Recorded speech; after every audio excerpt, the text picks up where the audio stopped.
नमस्ते सबैजनालाई। आज हामी हुक्का चाहिँ कसरी बनाएर खान सकिन्छ घरमै बसेर भन्ने विषयमा यसो सानो भिडियोहरू बनाउन गइरहेको छु। भिडियोलाई पुरै हेरिदिनु होला। हुक्काका लागि चाहिने सामानहरू सर्वप्रथम त यो हुक्काका लागि यो भाँडा चाहियो। भाँडामा चाहिँ यो पानी हाल्न पर्यो। पानीमा चाहिँ यो धेरै सामान चाहिँ हेर्नु न यो त पानी देखाउनु त। यो पानी चाहिँ यो भोरी पनि नहाल्ने, यो थोरै पनि नहाल्ने। धेरै हाल्यो भने चाहिँ हुक्का तान्दाखेरि पानी पनि आउँछ। थोरै भयो भने चाहिँ त्यति यो तान्दाखेरि त्यति ठिक पनि हुँदैन, हुर्रा गरेर आवाज पनि आउँदैन। त्यसको लागि चाहिने सामानहरू यो कोइला उतातिर तताइसकेको छौँ हामीले। त्यसको लागि यो चाहिँ चिलिम हो। यो चिलिममा अब हामी यो कोइला राख्ने होइन, पहिला यो फ्लेभर राखेर यो फ्लेभर यसरी राख्छौँ। यो फ्लेभर पनि धेरै किसिमको फ्लेभरहरू हुन्छ। यसरी राखेर यो फ्लेभर यसरी राखेर बनाइन्छन्।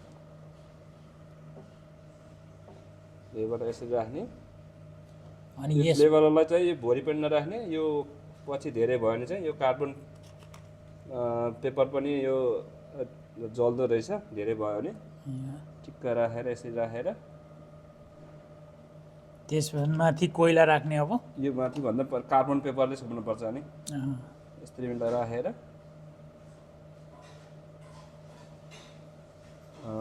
त्यसपछि हामी कोइला हुनेतिर जान्छौँ है त।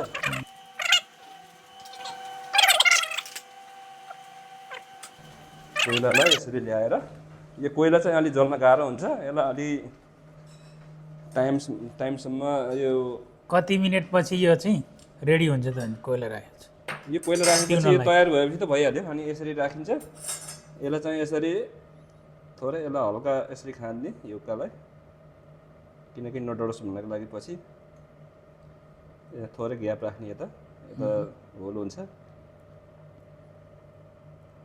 हेर्दै मिठो देखिन्छ, एकदम मिठो बास्ना आउँछ हो। यसो धेरै थरीको फ्लेभर मध्येमा यो पनि एउटा मिडियम खालको फ्लेभर हो।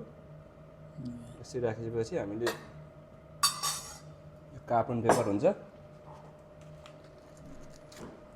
त्यो चाहिँ के रहेछ त सर? यो चाहिँ कार्बन पेपर। त्यसलाई कभर गर्ने। यसलाई चाहिँ कभर गर्नको लागि अब हामीले कार्बन पेपर प्रयोग गर्छौँ। यो हामीले चाहिँ लामो खालको कार्बन पेपर पनि पाइन्छ, तर हामीले यो रेडिमेड पाउँछ पेपर ल्याएको भएको हुनाले ठिक राख्ने। यसरी उठाउनेलाई दबाएर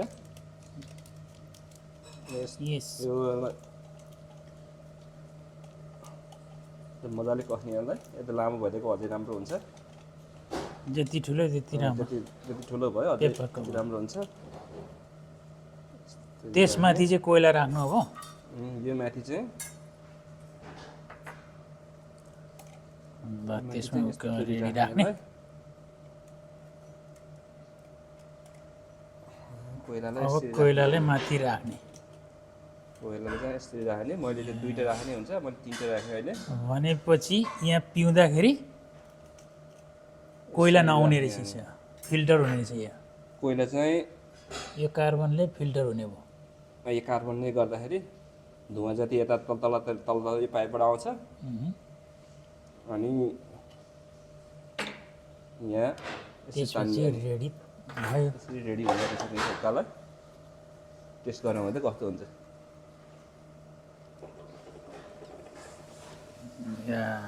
अलिक धुवा आएको छैन होइन? सुरुमा त अलिक थोरै हुन्छ, पछि अब यसो कोइला जल्दै गएपछि यसको यो हुन्छ नि, यो भाँडो तातिसकेपछि अलिकति धुवा ज्यादा आउने रहेछ, ज्यादा आउँछ। हामी टेस्ट गर्दैछौँ त। अब हुक्का हल्का हल्का आउनु लाग्छ। हल्का हल्का आउँदैछ।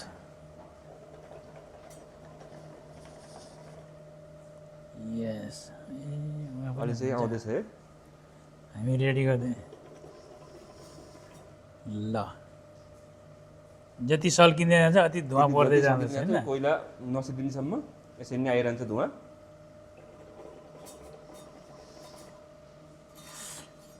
बेला बेलामा हामीले यसरी यो कोइलालाई पनि यसरी झारेर खरानी झारेर कोइला चाहिँ नसल्किँदो रहेछ नि त सल्किन्छ दाजु कोइला चाहिँ मजाले सल्किन्छ बेला बेलामा यसलाई यसरी यो खरानीहरू झार्दै गर्नुपर्छ क्या यसरी यसरी झारेर टक्कै नै लाउने झारेर यसको खरानी झार्नुपर्छ अनि मजाले सकिन्छ पछि अनि ल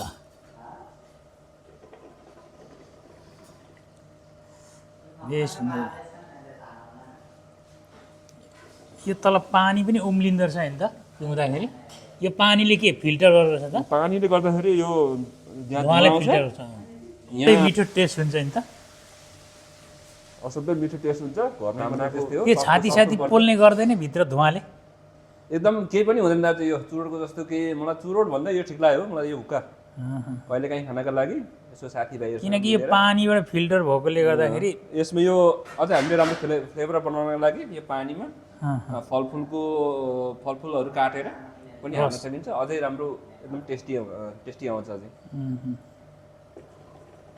ल धेरैजना साथीहरू छ भनेदेखि यो हालेर यसरी खाने चुरोटको जस्तै बनाउनु सकिँदो रहेछ नि त यो यसरी खेर्दै ल दाजु तपाईँले टेस्ट गर्नु लाउनु बसेर यो त अब हाम्रो दाजुले म फर्स्टचोटि ट्राई गर्दैछु हाम्रो दाजुले चाहिँ पहिलोचोटि रे मैले त 3 चोटि ट्राई गरेर तान्ने चाहिँ कसरी हो मजाले तान्नुपर्छ मजाले तान्नु न अलि सुक्कार तान्नुपर्छ दाजु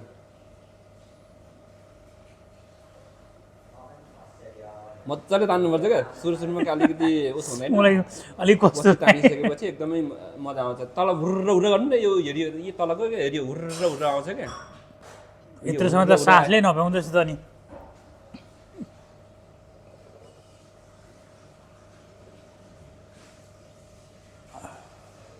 मजाले तान्नु क्या भयो नि तपाईँको अलि मैले तान्नै नसक्दैछ यतातिर कोइला यो सब तयारी भइसकेको छ यता उतातिरबाट तान्दाखेरि यता हुर्र रबिन्सन नतान्ने हो गर्दाखेरि यता अर्को साथीले पनि यतातिर तान्दै हुनुहुन्छ है हुक्का उहाँ चाहिँ पर्फेक्ट होला जस्तो छ हुक्का तान्ने मजाले तान्नु न मजाले ल ल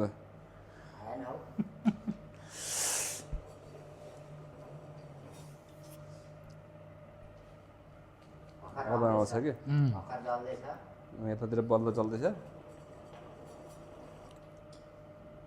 वाउ मज्जाले तानेछ मज्जा फर्स्टचोटि र 2-3 चोटि तानेपछि अनि एकदमै राम्रो हुन्छ कि पर्फेक्ट हो पर्फेक्ट छ ल ल आउनु त दाजु तपाईँले तान्नु मैले सिक्नु के सिक्नु 2-4 चोटि तान्नु न अगेन म गर्छु है त ट्राई गर्नु त मजाले तानेको हुर्र हुर्र गरेर नभए यो चाहिँ छुट्याइदिनु यो ल तान्नु ल ल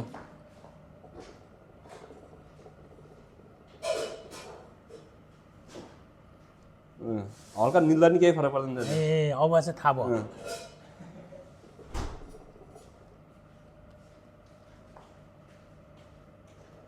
अझै मजाले सरकार तान्नु त जति तान्यो त्यति तान्नु हुन्छ क्या यो उका चाहिँ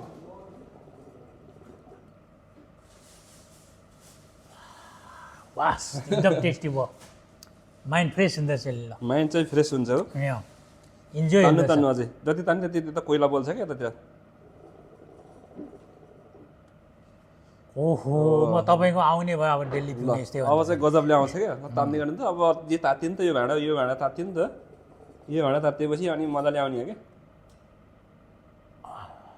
ल एकदम फ्यान्टास्टिक ल तपाईँ लिनुहोस् ल ल म चाहिँ 2-4 सरको तान्छु बेला बेलामा कोइलाहरूलाई पनि यसो पल्टाउँदै गर्छु पहिला पनि लाउँदै गर्नुपर्ने चाहिँ पहिला पनि बेला बेलामा यसो खरानीहरू झार्दै गर्नुपर्छ क्या यस्तो गऱ्यो भने चाहिँ एकदम धुवा पनि राम्रो आउँछ ल एक सरको दिनुहोस् त ल एक सरको है या तपाईँ पर्फेक्ट हुनुहुँदैछ नि त हामी चाहिँ फर्स्टचोटि हो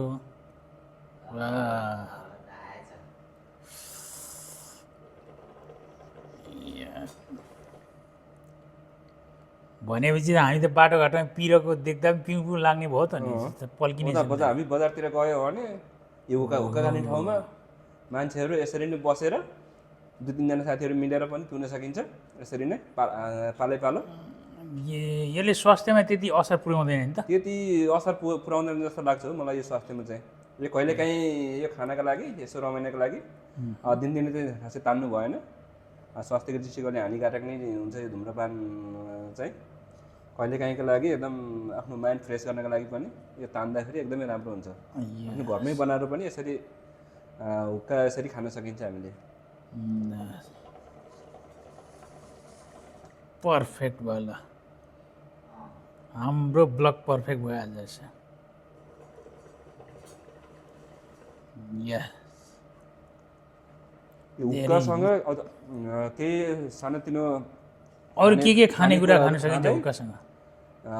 पुरा चिया होला सायद, चिया अथवा गावा। अरू अब अब केही चिज पनि खान सकिन्छ हुक्कासँग। पिउने चिजहरू मात्रै हैन, चिजहरू पिउने चिजसँगै खाँदै गफ गर्दै खायो भने चाहिँ एकदमै रमाइलो हुन्छ यो हुक्का तान्दाखेरि।